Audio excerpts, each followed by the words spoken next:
আসসালামু আলাইকুম। ষষ্ঠ শ্রেণীর প্রিয় শিক্ষার্থীরা কেমন আছো? সবাই আশা করি অনেক ভালো আছো। তো আজকে হচ্ছে তোমাদের ইংলিশ বিষয়ের আমরা হচ্ছে ইউনিট 5-এ রয়েছি এবং এটি হচ্ছে তোমাদের 38 নাম্বার পৃষ্ঠা এবং 5-এর যেটি দেওয়া আছে together we are A family, ঠিক আছে? তো এখানে দেখো বেশ কিছু ওয়ার্ড মিনিং দেওয়া আছে, অর্থাৎ ওয়ার্ড দেওয়া আছে। এগুলো হচ্ছে আমাদেরকে মিনিংগুলো হচ্ছে বলতে হবে। হোমওয়ার্ক মানে কি, ঠিক আছে, ইউজুয়াল অর্থ কি, এগুলো হচ্ছে আমাদেরকে পারতে হবে। এবং এর সাথে নিচে দেখো অর্থাৎ 5x1 অর্থাৎ 5.1 যেটি দেওয়া আছে, discuss the following question in phrase, ঠিক আছে, আমাদেরকে যুগলবদ্ধ অর্থাৎ জোড়াই এই নিচের যে কোশ্চেন বা প্রশ্নগুলো দেওয়া আছে এগুলো হচ্ছে আমাদেরকে আলোচনা করতে হবে, ঠিক আছে? তো চলো আমরা প্রথমে হচ্ছে এই যে ওয়ার্ডগুলো দেওয়া আছে, যেমন হোমওয়ার্ক অর্থ কি, ঠিক আছে, ইউজুয়াল অর্থ কি, বা প্রিপার্স অর্থ কি, রেসপন্সিবিলিটি অর্থ কি, ঠিক আছে, দায়িত্বশীলতা। তো এইগুলো হচ্ছে আমাদেরকে সবগুলো হচ্ছে অর্থগুলো আগে জানতে হবে, ঠিক আছে? তো চলো এগুলোর হচ্ছে আমরা প্রথমে অর্থগুলো দেখি, তারপর হচ্ছে আমরা নিচের প্রশ্নগুলো দেখব। তো এখানে দেখো বিষয়টি খেয়াল করো যে হোমওয়ার্ক তো তোমরা সবাই জানো, বাড়ির কাজ, যেটা যেহেতু তোমরা ছোটোকাল থেকে হোমওয়ার্ক করেছো, বিশেষ করে বাড়ির কাজ তোমাদেরকে দেওয়া হয়। এবং ইউজি অর্থাৎ ইউজুয়ালি অর্থ কি, ইউজুয়ালি হচ্ছে মূলত সচরাচর, ঠিক আছে, বা সাধারণত বা সচরাচর যে কোনো একটি বললেই হবে। আর এটি অবশ্যই কিন্তু অ্যাডভার্ব। এবং প্রিপার মানে কি, প্রিপার মানে কি প্রস্তুত করা, ঠিক আছে, আমরা অনেক সময় বলি যে প্রিপার করা, ঠিক আছে, তো এটা হচ্ছে কি প্রস্তুত করা। এবং রেসপন্সিবিলিটি অবশ্যই এটি দায়িত্ব। এবং ফর এক্সাম্পল মানে কি, উদাহরণস্বরূপ, ঠিক আছে। এবং এক্সপ্রেস মানে কি, এক্সপ্রেস মানে হচ্ছে প্রকাশ করা, ঠিক আছে, এক্সপ্রেস মানে কি প্রকাশ করা। এবং হুইন ওভার অর্থ কি, হুইন ওভার অর্থ যখন হয়, হুইন ওভার মানে কি যখন হয়, এই যে যখন হয়। আর সলভ তো তোমরা সবাই জানো যে সমাধান করা, ঠিক আছে। সলভ অর্থাৎ তোমরা অনেক সময় দেখা যাচ্ছে একটি গণিত সমাধান করো, তো সলভ মানে হচ্ছে কি সমাধান করা। এবং ইনকারেজ মানে কি, ইনকারেজ মানে উৎসাহিত করা, ঠিক আছে, ইনকারেজ মানে কি উৎসাহিত করা এবং বা সাহস দেওয়া। আর লিসন টু মি মানে কি, কি মনোযোগ দিয়ে শোনা, ঠিক আছে, লিসন টু মি মানে কি মনোযোগ দিয়ে শোনা। এবং অ্যাটেন্টিভলি অর্থ কি মনোযোগ সহকারে, ঠিক আছে। এবং গ্রিট মানে কি, গ্রিট, গ্রিট মানে লোহার জাজরি বা গরাত, ঠিক আছে, এরকম কিছু। এবং ডেসক্রাইব মানে কি বর্ণনা করা, ডেসক্রাইব মানে কি বর্ণনা করা। ফিট মানে কি খাওয়ানো, ফিট মানে কি খাওয়ানো, ঠিক আছে। মপিং মানে কি ঝাড়ু দেওয়া বা মোছা, ঠিক আছে, ঝাড়ু দেওয়া বললেও হবে অথবা মোছা। তো এই ছিল তোমাদের যে ওয়ার্ডগুলো দেওয়া ছিল এখানে, প্রত্যেকটার অর্থ, ঠিক আছে, আশা করি তোমরা বুঝতে পেরেছো। তো এরপরে হচ্ছে আমাদেরকে অর্থাৎ 5.1 কেজি টেবল আছে, ডিসকাস মানে আলোচনা করতে বলেছে, দ্য ফলোয়িং ফলো করতে বলা হয়েছে। এবং কোশ্চেন মানে প্রশ্নগুলো ইন প্রেস মানে কি যুগলবদ্ধ হয়ে বা জোড়ায়, এগুলো হচ্ছে আমাদেরকে বলতে হয়েছে। তো চলো এটা হচ্ছে আমরা একটু প্রথম দেখি যে এক নম্বর যেটি দেওয়া আছে, how many members are there in your family, তোমার ফ্যামিলিতে কতজন সদস্য আছে, তাই না? তো সে অনুযায়ী তুমি বলবে যে ফ্যামিলিতে my family 3 members in my family, ঠিক আছে, এতজন সদস্য আছে। তো আমরা একটু অর্থগুলো দেখি, তাহলে বুঝতে পারবো যে প্রসঙ্গ আলোচনা করো। How many members are are there in your family, অর্থাৎ তোমার পরিবারের কতজন সদস্য আছে।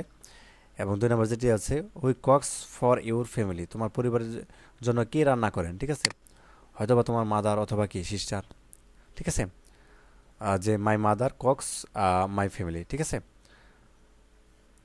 তো যা হোক, তারপরে হুই ইউজুয়ালি ক্লিনস ইউর হাউস, অর্থাৎ সচরাচর কে তোমার বাড়ির পরিষ্কার পরিচ্ছন্ন করেন। এবং 4 নম্বর দেওয়া আছে, what are the things that you do in your family, তুমি তোমার পরিবারে কি কি কাজ করো, ঠিক আছে। এবং what more can you do help your family, তোমার পরিবারকে সাহায্য করতে তুমি আর কি কি করতে পারো। তো আমাদেরকে যেহেতু যুগলবদ্ধভাবে আলোচনা করতে বলা হয়েছে, তো একটি উদাহরণস্বরূপ এভাবে দিতে পারো যে রাকিব এবং হচ্ছে বাবুল, ঠিক আছে, রাকিব বলতেছে hello, hello Babul, how do you do, এই যে বাবুল তুমি কেমন আছো, Babul I am fine, what's about you, আমি বলা হচ্ছে তোমার কি খবর, Rakib I am as as well, অর্থাৎ হাবিবার মে আই আক্স ইউ সাম কোশ্চেন, অর্থাৎ আমি যথারীত আছি। তো যা হোক, আমি কি তোমাকে কিছু প্রশ্ন করতে পারি, ঠিক আছে, আই আক্স মানে কি আমি কি জিজ্ঞাসা বা প্রশ্ন করতে পারি, সাম কোশ্চেন মানে কিছু প্রশ্ন, ঠিক আছে, সাম কোশ্চেন। বাবুল বলতেছে ইয়েস অফকোর্স, হ্যাঁ অবশ্যই, প্লিজ আক্স তুমি জিজ্ঞাসা করতে পারো। Rakib how many members are there in family, এই যে আমরা যে প্রশ্নটি একটু আগে পড়েছিলাম, ঠিক আছে, এই যে 1 নম্বর প্রশ্নের উত্তরটি আমরা এখানে কিন্তু পেয়ে গেছি। How many members are there in family, এখানটা দেখো, how many members are there in family, তোমার পরিবারের কতজন সদস্য আছে। তো বাবুল হচ্ছে আনসার দিচ্ছে দেয়ার আর 5 মেম্বার্স ইন আওয়ার ফ্যামিলি, ঠিক আছে, আমার পরিবারে 5জন সদস্য আছে। তুমি 5-এর জায়গায় 3 দিতে পারো, 4 দিতে পারো, কোনো সমস্যা নেই। তো আনসারটা হবে কীরকম, দেয়ার আর 5 মেম্বার্স ইন আওয়ার ফ্যামিলি, আমার পরিবারে 5জন সদস্য আছে। হুই কুকস ফর ইউর ফ্যামিলি, তোমার পরিবারের জন্য কে রান্না করেন। আমরা এই 2 নম্বর প্রশ্নটি কিন্তু এখানে পেয়েছিলাম, এই যে 2 নাম্বারটা, এই 2 নাম্বারটার উত্তরটি হচ্ছে এই যে এটি। বলতেছে যে হুই কুকস ফর ইউর ফ্যামিলি, তোমার পরিবারের জন্য কে রান্না করেন। My mother cooks for our family, আমার মা আমাদের জন্য, পরিবারের জন্য রান্না করেন, ঠিক আছে। তো তারপর দেখো আরেকটি 3 নম্বর প্রশ্নটি যেটা ছিল আমাদের, হুই ইউজুয়াল ক্লিনস ইউর হাউস, সচরাচর কে তোমার বাড়ির পরিষ্কার পরিচ্ছন্ন করেন। মাই mother and my grandmother usual clean our house, আমার মা এবং কি গ্র্যান্ডমাদার মানে দাদি, তো তারা হচ্ছে বাড়ি পরিষ্কার পরিচ্ছন্ন করেন। তো তারপর দেখো আরেকটি প্রশ্ন করা আছে যে what are the things that you do in your family, তুমি তোমার পরিবারের জন্য কী কী কাজ করো।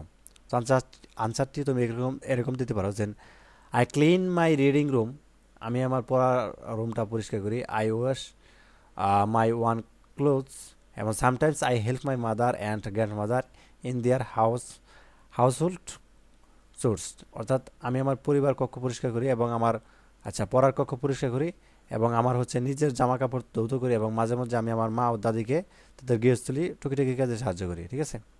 তারপর আরেকটি যেটি প্রশ্ন ছিল আমাদের, what more can you do help your family, তোমার পরিবারের সাহায্য করতে তুমি আর কী কী করতে পারো। তো আনসারটি হচ্ছে এরকম দিবে, I can do several work, I can help my mother in his vegetables garden, I can take care of my siblings, I can take care of our cattle, অর্থাৎ আমি কতগুলো কাজ করতে পারি সেগুলো হচ্ছে আমি আমার বাবাকে তার শাক সবজি বাগানে সাহায্য করতে পারি, আমি আমার ভাই বোনদের যত্ন নিতে পারি, এবং আমি আমাদের গবাদি পশুর যত্ন করতে পারি, ঠিক আছে। তো তারপর হচ্ছে থ্যাংক ইউ দিয়েছে, thank you very much for answering my question, তো ইউ আর ওয়েলকাম, ঠিক আছে। তো এই ছিল তোমাদের হচ্ছে এই প্রশ্নগুলোর আলোকে হচ্ছে একটি যুগলবদ্ধ আলোচনা। তো এইভাবে হচ্ছে তোমরা লিখতে পারো, এইভাবে লিখে তোমাদের শিক্ষকদেরকে দেখাবে। তো এই ছিল আনসার। ধন্যবাদ সবাইকে ভিডিও দেখার জন্য। আল্লাহ হাফেজ।